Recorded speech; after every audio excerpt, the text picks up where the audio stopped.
This is McCook's Mr. Bill. It's an honor to have you here.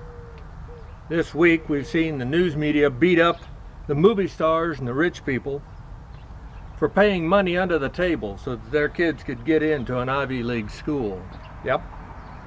One, a Full House actress in her time, she was, and multi-millionaire now, she gave $500,000 so that her daughter could get into an Ivy League school. Okay. $500,000 under the table.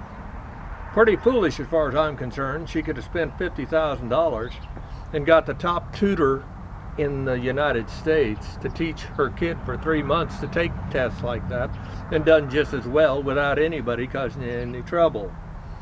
But the $500,000 was supposed to do it so that she didn't have to go through any hassle.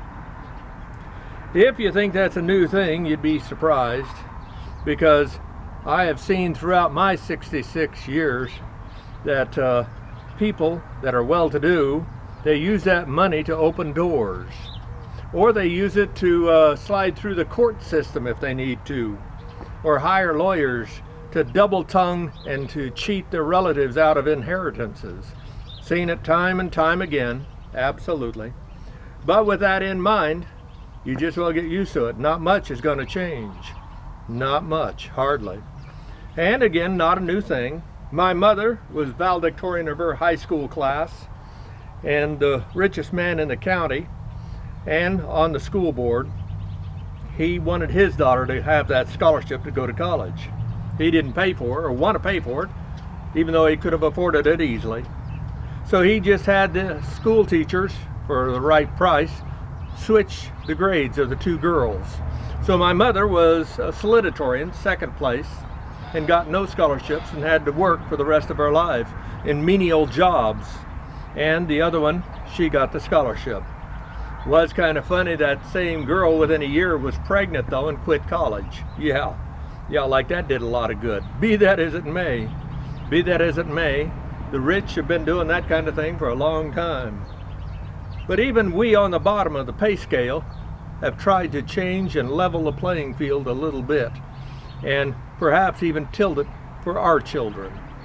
I'm a good example of that.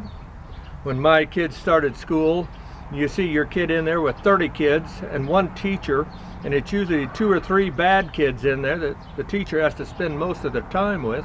That means your kid isn't getting a great education. Can't be.